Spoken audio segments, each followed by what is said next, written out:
חיכיתי 3 שבועות למשלוח הזה מאלי אקספרס, בואו נפתח אותו ביחד.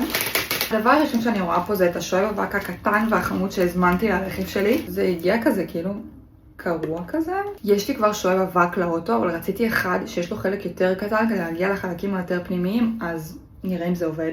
הדבר הבא, נפלתי קורבן לכל הסרטונים שאימא שלי שולחת לי באינסטגרם, והיא שולחת לי סרטונים בלי סוף של כל מיני מוצרים, וזה היה אחד מהמוצרים שהיא שלחה. מצאתי אותו כמובן באלי אקספרס. אנחנו לא קונות מוצרים מאתרים שאנחנו לא מכירות ומשלמות פי 5.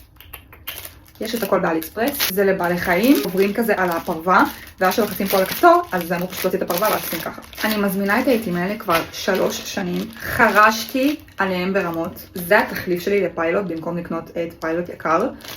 זה מגיע בחבילה ענקית, ואני פשוט, הנה יש לי פה גם עוד אחד שאני בדיוק משתמשת בו ותכף ייגמר, אז הזמנתי לי עוד חבילה ענקית של זה.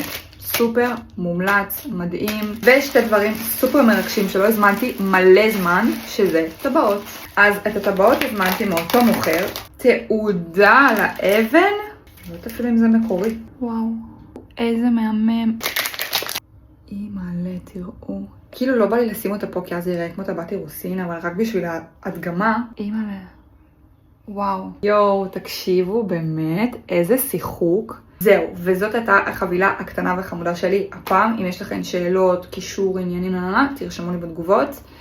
ביי!